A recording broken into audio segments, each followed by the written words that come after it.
Praise the Lord. இந்த காலவேளையிலும் மறுபடியும் உங்களை சந்திப்பதில் மிக்க மகிழ்ச்சி அடைகிறேன். இந்த நாளிலும் நாம் ஒரு வேத வசனத்தை தியானிப்போம். 56 சங்கீதம் 11 சங்கீதம் 56:11.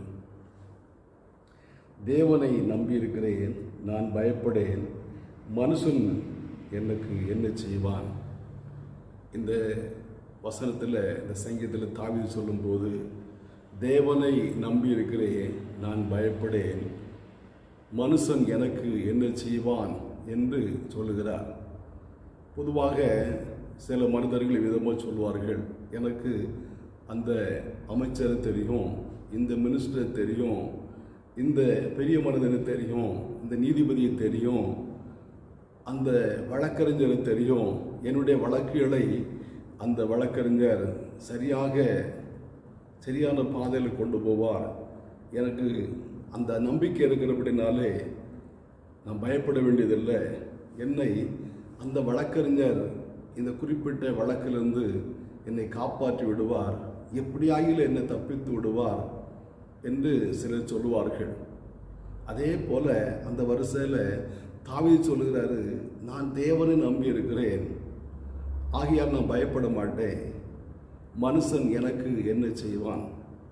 இந்த சங்கீதத்துடைய தலைப்பில் நான் வாசிக்கும் போது, பெலிஸ்தர் காத்தூரிலே தாவீதை பிடித்த போது தாவீது பாடின சங்கீதம் என்று வாசிக்கிறோம். காத்தூரில் தாவீதை பெலிஸ்தர்கள் பிடித்தார்கள். நீங்கள் அதை 1 சாமுவேல் 21:10 முதல் நான் வாசிக்கும் போது, தாவீது காத்தூருக்கு போயிருந்தான். அப்போது ஆகீசுடைய சேவகர்கள், மனிதர்கள் தாவீதை கண்டு பிடித்து,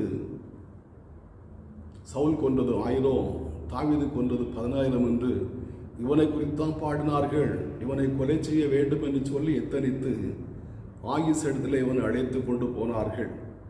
அந்த நேரத்தில் தாவீது வேஷம் மாறினான், தன்னை ஒரு பைத்தியக்காரனை போல காட்டி நடித்து கொண்டிருந்தான்.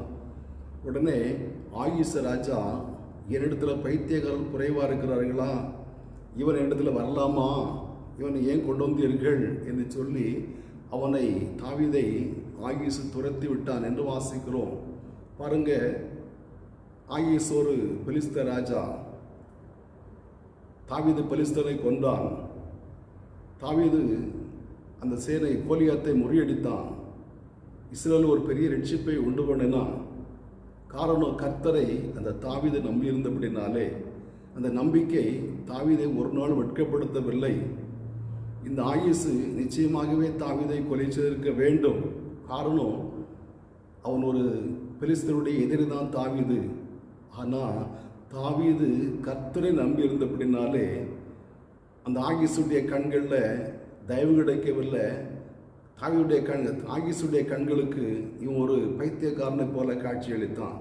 ஒரு தாவீதாக அவன் பார்க்கவில்லை, ஒரு பைத்தியக்காரனாக பார்த்து அவன் அங்கிருந்து துரத்தி விடும்படியாக ஆண்டவர் அந்த காரியத்தை செய்தார். காரணம், தாவீதுடைய நம்பிக்கை. இன்றைக்கி இந்த வார்த்தையை கேட்கிற உங்களுடைய வாழ்க்கையில் யாரை நம்பி இருக்கிறீர்கள், யார் மேல் நம்பிக்கை வைத்திருக்கிறீர்கள்? மனிதனை நம்புவோமானா, ஏசாயா சொல்லும்போது விதமாக சொல்கிறாரு, மனுஷனை நம்புவதை விட்டு விடுங்கள், அவன் எண்ணப்படுவது எம்மாத்திரம் என்பதாக. அவன் ஆவி பிரியும், அவன் மண்ணுக்கு திரும்புவான் என்று நாம் வேதத்தில் வாசிக்கிறோம். பிரியமானவர்களே, நாம் மனிதனை நம்புவோமானா நிச்சயமாகவே ஒரு நாளில் ஏமாற்றப்பட்டு போவோம். எத்தனையோ மனிதர்கள் நம்பிக்கை உரிவுள்ள போல இருப்பார்கள், ஆனால் சூழ்நிலை வரும்போது அந்த இடத்தை விட்டு எஸ்கேப் ஆகிடுவார்கள். தங்களை நம்பி இருக்கிறதான இந்த நம்பிக்கைக்குரியவர்களை ஏமாற்றி விட்டு போய்விடுவார்கள். ஆனால் ஆண்டவர் அப்படி ஏமாற்றி விடுகிற தேவன் அல்ல. அதனால்தான் எரேமியா சொல்லும்போது 17 அதிகாரத்தில் விதமாக சொல்கிறாரு, மனுஷனை நம்பி மாம்சமானதை தன் புயபலமாய் கொள்கிற மனுஷன் சபிக்கப்பட்டவன், அவன் அந்த வெளியில் கரளையாய் போன செடிகளை போல இருப்பான் என்று நான் வாசிக்கிறோம்.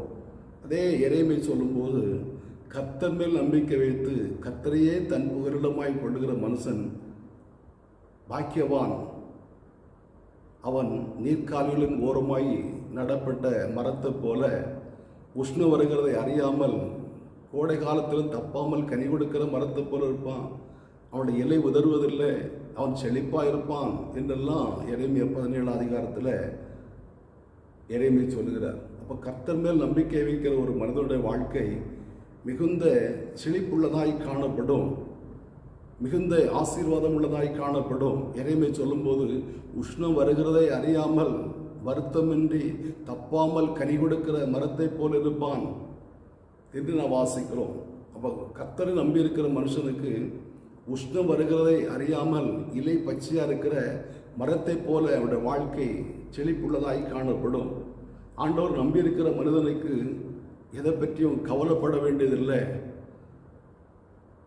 வியாதியை பார்த்து பயப்பட வேண்டியதில்லை, கொடிய தொற்று நோய்களை கண்டு பயப்பட வேண்டியதில்லை, மனிதனை கண்டு பயப்பட வேண்டியதில்லை, தேவையில்லாத பிரச்சனைகளுக்கு கண்டு பயப்பட வேண்டியதில்லை. காரணம் அவருடைய நம்பிக்கை ஆண்டவர் மேல் இருக்கிறது. காரணம் அவருடைய நம்பிக்கை கர்த்தர் மேல் இருக்கிறது. அந்த வார்த்தையை கேட்கிற அருமையான தேவனுடைய பிள்ளைகளே, உங்களுடைய நம்பிக்கை யார் மேல் வைத்திருக்கிறீர்கள்? மனிதன் மேல் வைத்திருக்கிறீர்களா, அல்லது மார்க்கத்தின் மேல் வைத்திருக்கிறீர்களா, அல்லது பணத்தின் மேல் வைத்திருக்கிறீர்களா, அல்லது புய பலத்தின் மேல் வைத்திருக்கிறீர்களா? மனுஷன் நம்முடைய சரீரம் ஒரு புல்லை போன்றது. காலையில் முளைத்து மாலையில் உலர்ந்து போகிறதான ஒரு புல்லின் பூவுக்கு ஒப்பாக இருக்கிறது என்று நாம் வேதத்தில் வாசிக்கிறோம். நாம் நம்பிக்கைக்குரியவர்கள் அல்ல, நாம் ஒரு புகையை போன்றவர்கள். நான் நம்பியிருக்கிற மனிதர்கள் எப்படிப்பட்டவர்கள்? ஒரு புல்லின் பூவை போன்றவர்கள். நம்முடைய பலத்தை நம்ப முடியாது, நம்முடைய சாமர்த்தியத்தை நம்ப முடியாது, நம்முடைய படையை நம்ப முடியாது, நம்முடைய பணத்தை நம்ப முடியாது. சூழ்நிலை வரும்போது பணம் இருந்த இடம் தெரியாமல் போயிடும். படையை நம்புவோமானா இருந்த இடம் தெரியாமல் ஓடி போகும். ஆனால் கர்த்தரை நான் நம்பி இருப்போமானா கர்த்தர் ஒரு நாளும் நம்மை கைவிடுகிற தேவன் அல்ல. கர்த்தரை நம்பி இருப்போமானா கர்த்தர் உங்களை நிச்சயமாய் எவ்வளோ பெரிய பிரச்சனையாக இருந்தாலும், எவ்வளோ பெரிய மோசமான சூழலாய் காணப்பட்டாலும், ஒரு ஆபத்தான சூழலாக இருந்தாலும் கர்த்தர் விடுவிக்க வல்லவராய் காணப்படுகிறார். ஆகினாலே இந்த காலவெள்ள வார்த்தை கேட்கிற நீங்கள் கர்த்தரை நம்பி இருந்து அவருடைய அடிச்சூழல் பின்பற்ற ஆண்டவர் உங்களுக்கு கிருபை தருவாராக. ஜெபிப்போமா? நல்ல பிதாவே, நன்றியோடு துதிக்கிறோம், வாழ்த்துறோம். இந்த காலவேளையிலும் உங்களுடைய திருமுகத்தை நோக்கி பார்க்கிறோம். தாவே உமக்கு ஸ்தோத்திரப்பா.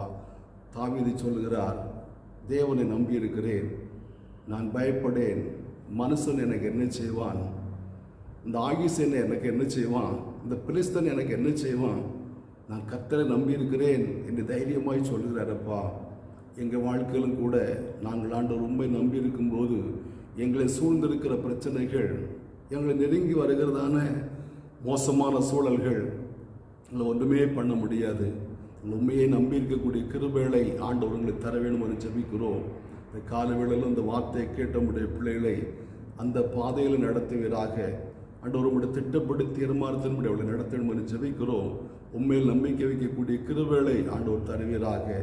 பெரிய கரடப்பைங்க உங்களுடைய நாமத்தை மையப்படுத்துங்க. இயேசு மூலம் பிதாவே, ஆமேன், ஆமேன். ஆண்டவர் நம்மை ஆசீர்வதிப்பார்.